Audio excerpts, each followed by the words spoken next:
Welcome back to What Arty Noobs for General Disturbance. This is the Nomad. It's a Tier 8 British premium tank destroyer. It's located on the southwest spawn of Glacier under the command of Seeker Base Homage. And yes, we've got him back. He's from the DHELL clan. It is just like our training range, but this time the targets are shooting back at you. Okay, game on. He's got a rather colourful camo. And I don't recognise the commander, but obviously he'll tell us.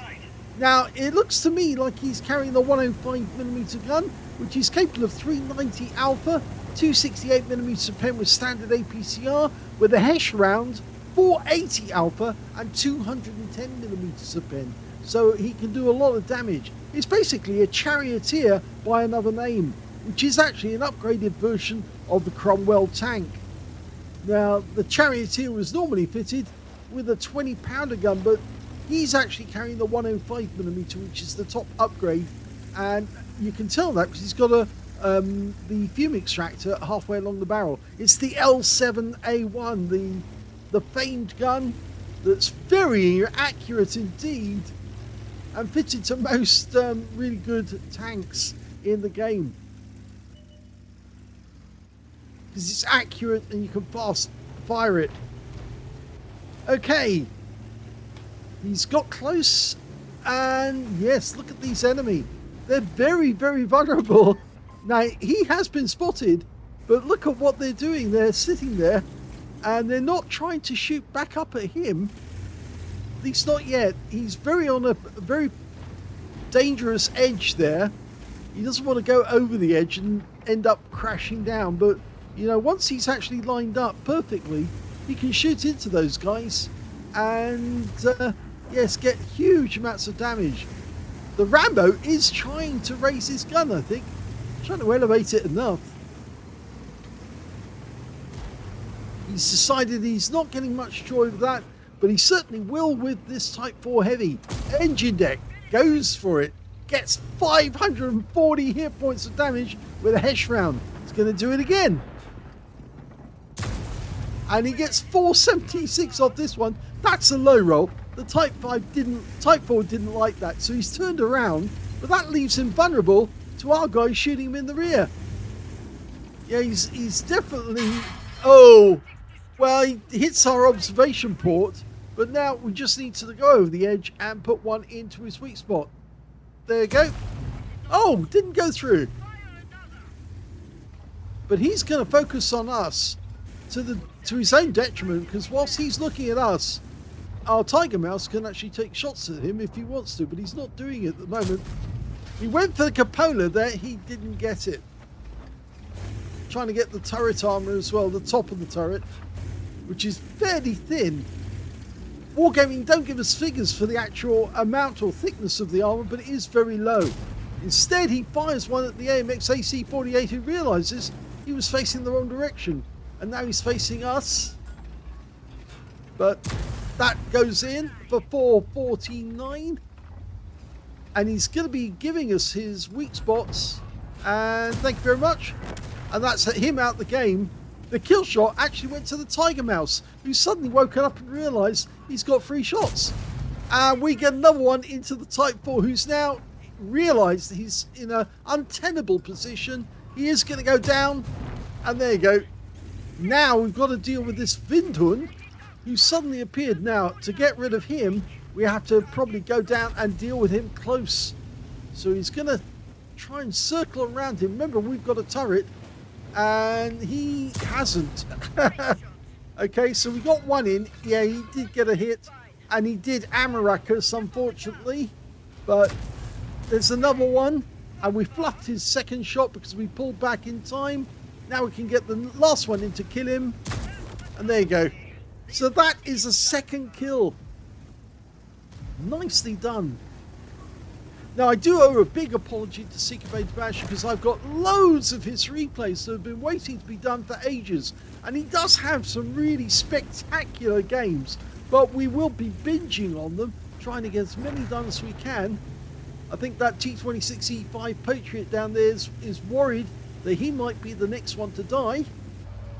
Is he facing our direction? Well, even if he is, it's not going to help him. Yep, that's the penetration for 536. We did get spotted though. The enemy's on the back foot up here because there's not much they can do. Now, can we get shots on that T-26? There he is. No, he's hiding from us.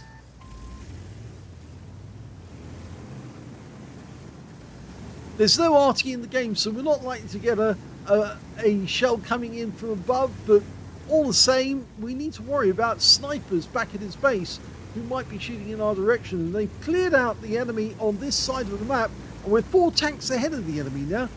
So it might be time for him to abandon this position and move up with his teammates. But I think he wants a bit of fun with the enemy that he can spot from here.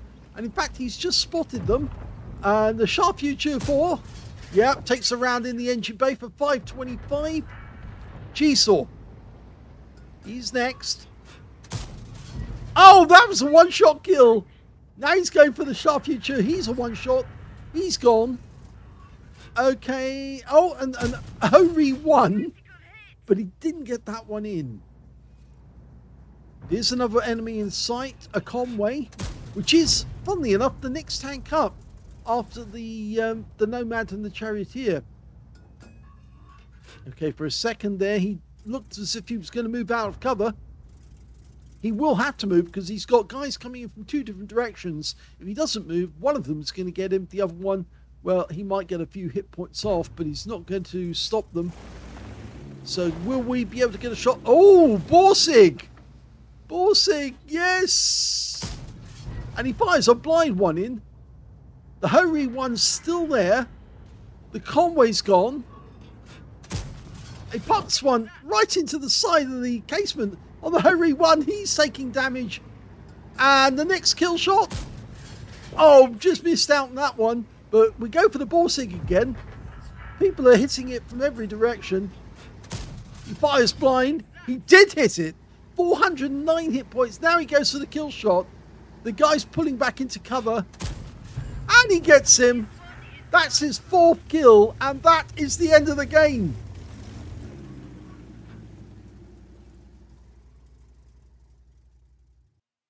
Here's the end of battle stats for the Seeker Bane Smash of the DaVinci clan in the Nomad. He got an ace tanker out of that game. Not his first ace tanker, he's had them before. He also got a fighter badge for getting at least 4 kills. He got 4 exactly. A duelist for taking down 2 tanks who damaged him. 5 for effect for doing more damage to the hit points for his own vehicle. Bruiser medal for getting at least 5 critical hits. In fact, he got 11. He also managed to get a high caliber for dealing the most damage in that game overall, and his win rate was 15,784, which is super unicum and quite a bit more.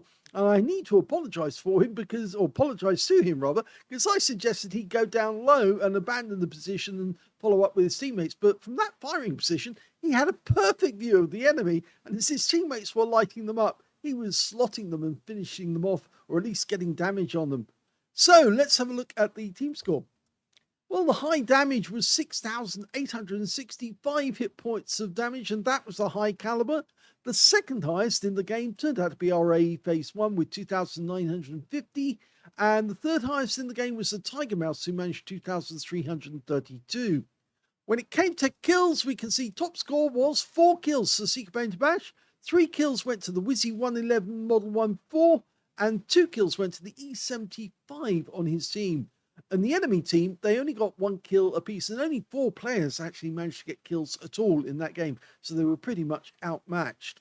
When it came to base XP, oh, look at this, 1,718, which means he's got the top in all 3 columns. 1,718 is a huge amount of base XP.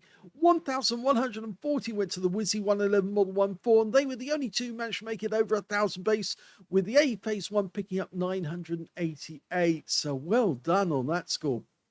23 shots fired, 19 direct hits, 17 penetrations. Hesh is really quite nasty to the enemy because it's a high explosive squash head. It actually forms a cowpat of explosive on the outside of a tank and then manages to use the shockwaves to make the skin of the inside of the tank blister and fly away and effectively chop all the people inside the tank to pieces.